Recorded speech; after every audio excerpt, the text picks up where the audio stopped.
Hey everybody, hope you guys are doing well today.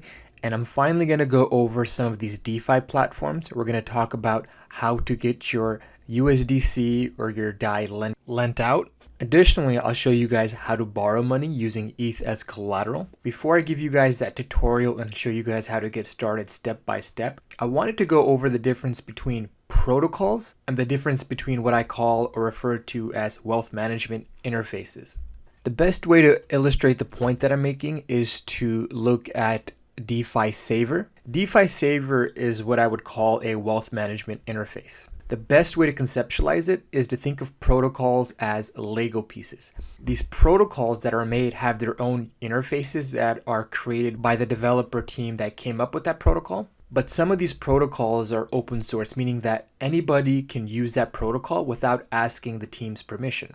And the benefit is that other teams, other people in the space can create their own platforms by piecing together various protocols. And you don't have to piece up multiple protocols. You can just have one. For example, Dharma offers just the Compound protocol.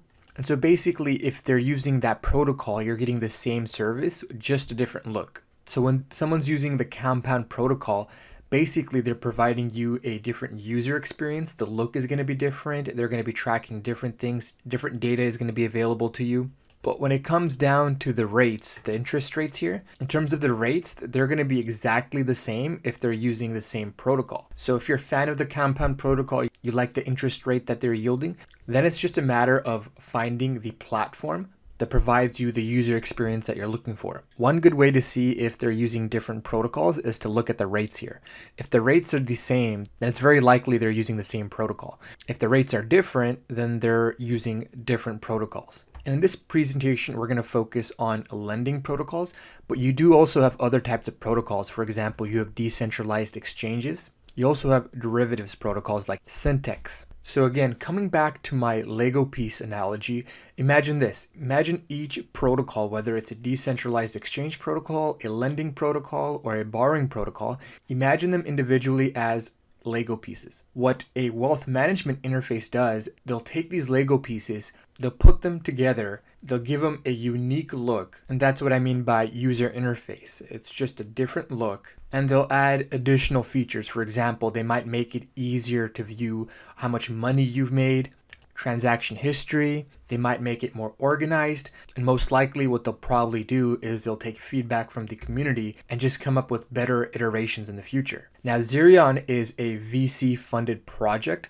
This is what I would call a wealth management interface. They use the Compound protocol, they use Uniswap. They basically take these protocols, bundle them up, and they give you a unique user experience. And to get started, all you need to do is go to their web portal at Zerion.io. It'll take you to this page. Then you click Login, and here you have a few options. I've actually gone ahead and linked my ledger to my MetaMask because I want to have complete control of my funds at all times. But you can also use a mobile wallet. For example, if you have Coinbase, Pillar Wallet. If you want to connect with their mobile wallet, all you need to do is scan the QR code that they produce here. So you click on mobile wallet. And on the left here, you can see that this is my Pillar Wallet. And to connect, all I need to do is scan this QR code. So I come into my Pillar Wallet here on the left, click connect, and then I simply scan the QR code. I approve, confirm here on Zerion's web portal. And you'll need ETH to pay for the transaction. So they're giving you options here to fund your wallet with ETH. We'll go ahead and skip that. And if you've made any transactions on DeFi platforms using your Zerion wallet, it'll display here. And all the transactions you've made with the wallet on your phone, regardless of it being on a Zerion or another platform, the stats are going to display on the page here. And you can see that this is my recent activity. In my first DeFi video, we took a few ETH. We took 9.3 ETH, used it as collateral to take out $13,000. And I used that money to buy Ethereum on the Bitrue exchange. And if you click here on history, you can see when that transaction was made. So on the 30th, I went ahead and I put up the ETH as collateral to take out $13,000. And I used this using the DYDX protocol. And using that $1,300, I bought ETH on Bitrue. And the price of ETH on that day was around 180 bucks. and today it's worth 220. So basically I was able to use my ETH as collateral to take out a loan, increase my position. So basically I was exercising some leverage there. If you guys didn't know what BitTrue was, BitTrue basically is an exchange kind of like Binance, but they offer better interest rates on cryptocurrencies and USD that you deposit with them. I've done a full video review, and if you're interested in learning more about BitTrue, I'll include a link in the description below. And to summarize, I basically used 9 ETH to take out a loan for $1,300. I used that $1,300 to buy more ETH, and it's being lent out here on BitTrue exchange, and I'm earning 6.3% on it. None of this, of course, is financial advice. I'm basically outlining how I've taken advantage of some of these DeFi protocols. This video is intended to be more of an educational video. And by the way, guys, if you guys want to know what I'm doing as I do it, I recommend you guys join my Discord. To get access, just send me a direct message on Twitter and I'll get back to you guys promptly, giving you guys full access. Obviously, there's some risk involved to this strategy. If Ethereum falls too much too fast, I could potentially get liquidated and I'll end up losing some ETH. But to date, the strategy has worked out pretty well for me. And the nice thing about Zerion is that you can connect multiple wallets. So you see that pillar wallet that I connected earlier. And now what I'm going to do is connect my hardware wallet using MetaMask. To do that, you simply click here on MetaMask. You should be prompted to enter your password here. Click connect. This should populate shortly. You pick the wallet you want to connect. I currently just have one linked to my MetaMask. Once you click confirm, it should take you to this page, and you can see here I have 1 ETH and I have $100 in USDC. And if I wanted to go back to my Pillar wallet, all I need to do is click here on the left, and you see all the transactions related to my Pillar wallet populate here. And if I want to go back to my Ledger wallet using MetaMask, I can just click here. And if you're new to MetaMask, all you have to do to connect your hardware wallet, you download the browser plugin. Once you've downloaded it, you create an account. You click here on the upper right, click on Connect Hardware Wallet. It'll prompt you with a few steps. You just follow those steps and your wallet should be connected to your MetaMask account. And what I like to do is I like to have expanded view windows open. And this sort of gives me a bird's eye view. And on top of that, it makes it easier to copy and paste your address, which could be useful if you're sending tokens from your ledger to somewhere else. With this platform, you can actually look at your transaction history, you can lend, you can exchange your cryptocurrencies, you can invest by adding liquidity to one of these pools, or you can borrow. It's basically a one-stop shop for all your financial needs. In addition to using LoanScan, DeFi is also another good resource if you're looking for the best rates. And the reason this is important is because the rates tend to fluctuate based on the demand and the protocol parameters. So because the rates fluctuate and there's differences in the rates between the different protocols, you want to make sure that you're getting the best rate. One way to do that is to look at historical rates here. The reason I do this is because sometimes you'll see acute jumps. And the important thing to look at is the general average. You want to see what the average rate tends to be across multiple platforms. Because you can see here that DAI on DYDX, it tends to fluctuate a lot more because the yield is produced or determined by how much trading is done on the platform, since traders are trading on margin. So one day it could be higher on DYDX protocol, and the next day, it could be higher on Compound's protocol. So you have to decide for yourself which protocol you want to use to lend out your DAI. And if you look here on LoanScan, obviously the rates for DAI are a lot better. So first I'm going to show you guys how to convert your respective tokens to DAI if you want to lend out DAI using the Compound protocol. The first thing you want to do is obviously deposit funds to your account. So what I did earlier was I copy and pasted this into my Coinbase account and I deposited 100 USDC to my ledger using the MetaMask interface. Now that I've gotten my 100 USDC, I want to convert that to DAI because I want to get the better rates. So to do that, I go here to exchange, click on USDC. But before I can do this exchange, I have to click enable. And basically what you're doing here is you're giving custody to the protocol because you had custody of the assets the whole time. But to move forward with this transaction, you'll have to give up your assets to a smart contract. And to do that, after clicking enable, you should see this on your screen and you just click confirm. And now on your ledger, you have to approve of the transaction. Now you click the amount that you want to exchange, click exchange. And what I like to do is I like to use the slowest one to save on fees. Click save. And you can see that it's been adjusted here. So my gas fee is going to be less, but it's going to be a lot slower. After that, you just click confirm. And whenever this pops up, that's basically letting you know that you have to approve of the transaction on your ledger.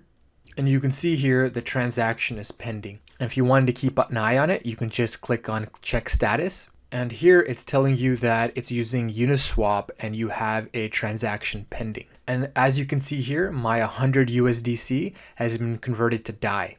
Now we're ready to lend this DAI out and earn a respectable yield on it. To do that, we click here on Lend. And remember, the experience is going to be different based on the user interface that you decide to use. So I click Start Lending. And just like how I had enabled the other transaction, I have to enable DAI to earn interest on it. And just like the previous transaction, I'm going to edit, click Slow to save on fees, and click Confirm. And remember, when this screen pops up, you have to confirm the transaction on your ledger. We'll go ahead and deposit 50 DAI into this protocol. Click Deposit. We'll follow the same steps again. And you can see here under history that I've deposited 50 DAI into the Compound protocol. And on this page here, you'll see the total interest earned once I start earning some interest. And the total balance that I have now is reflected here at the bottom. Now, Zerion provides pretty good tools for you to track your portfolio performance across multiple protocols, but you can also use DeFi Portfolio. I'll make sure to include a link in the description below. And what you can do here is put multiple wallets, as I've done here. And this is the current wallet that I have that I'm using on Zerion. And you can see here that it shows I have $50 deposited onto the Compound protocol. And on top of that, it shows you all the opportunities out there for you to earn some interest. And you can see here, Aave has the best rate. That's for the Syntax token. But unlike many other platforms, it supports various USD pegged stablecoins like TUSD, USDC, USDT. And if you guys are interested in me doing a review on that platform, make sure you guys mention it in the comment section below, and also give me a like on this video as well. Now, before I show you guys how to lend out the remaining DAI using a different interface, I'm going to use the same interface to show you guys how to borrow against your Ethereum. To do that, you simply click on Borrow, click New Loan. Rather than going into the nuances, we'll just go ahead and pick Compound because it requires less collateral. Once you're on this page, the first thing you have to do is increase your credit limit by putting up collateral. And to do that, you click here on Increase under Credit Limit. Enter in the amount of ETH that you're willing to put up as collateral. We'll put up 0.5. Again, just follow the same steps that we did before. Once the transaction goes through, you'll see an updated page with the amount of credit that you're able to borrow. So we're going to go ahead and click Borrow now. Half a ETH is worth approximately $110 at the time of recording this video. And because ETH is very volatile, they're only letting you take out $37. But obviously you don't want to take that full amount out because you'll be at a higher risk for liquidation. So we'll go ahead and borrow $15. We'll pick USDC because it has the lowest rate. And this is pretty safe. The price of ETH from where it's at today would have to be cut by half before I get liquidated. So we'll go ahead and approve of this transaction by clicking Borrow USDC. Follow the same steps as I outlined before to confirm the transaction. And if you go to history, you can see that I've gotten my 15 USDC. And since I'm bullish on Ethereum and I think it's going to go up and I want to exercise a little bit of margin, I'm going to go ahead and use this 15 USDC to buy additional Ethereum. So you go here to exchange. We'll convert our USDC to Ethereum. And you can see here, even though I put ETH in that protocol as collateral, it's still my ETH technically speaking because it hasn't been liquidated and I haven't taken it out. And on top of that, I bought some ETH with that 15 USD. So I've added to my overall ETH position there. And if you guys wanted to follow along, all you guys need to do is click here on Connect Wallet and click here on Watch Address. And if you go in the description box below, you can copy and paste the address that I'm using here in the tutorial. Or the other option is that you can copy and paste the address in DeFi Portfolio and track my progress here as well. And you can see since I've been recording, I've earned a little bit of interest on the DAI that I lent out on the Compound protocol. And you can even follow along on your phone. They actually have a mobile app. You can import this wallet into your phone by simply clicking here on Export Mobile Wallet. So after downloading the wallet, on Import from Zerion Web, scan the QR code, and now you have my wallet on your phone. And if you click it, you can track everything I'm doing on the phone on the go. All right, you guys, I'm gonna end it there. I was planning to show you guys another platform. I'll save that for another video. I gotta head out to work. If you like this review and you wanna learn more about DeFi and you want a one-on-one session, I strongly encourage you guys to check out my Patreon. Or if you don't have the funds and you want to put all your money in crypto for this upcoming bull run, I tend to be pretty responsive in my Discord. I welcome you guys to join that. Again, make sure you just reach out to me on Twitter if you want access to that channel. And if you guys want to help subsidize the work I'm doing with all these DeFi reviews, you guys can send a small donation to my ETH address. Again, it's going to be in the description below. Ledger is currently having a sale, buy one, get one free. And as I mentioned in a recent video, there's a chance that these smart contracts could be compromised and there could be a backdoor into your hardware wallets. So you might consider doing what I've done, which is basically buy a brand new ledger dedicated to DeFi platforms. Again, all the relevant links are in the description box below. Do me a huge favor. Let me know what you liked about this video, didn't like, what kind of reviews you'd like to see in the future. And don't forget to subscribe, hit the notification bell if you haven't done so already. With that being said, this is CryptoOneStop signing out.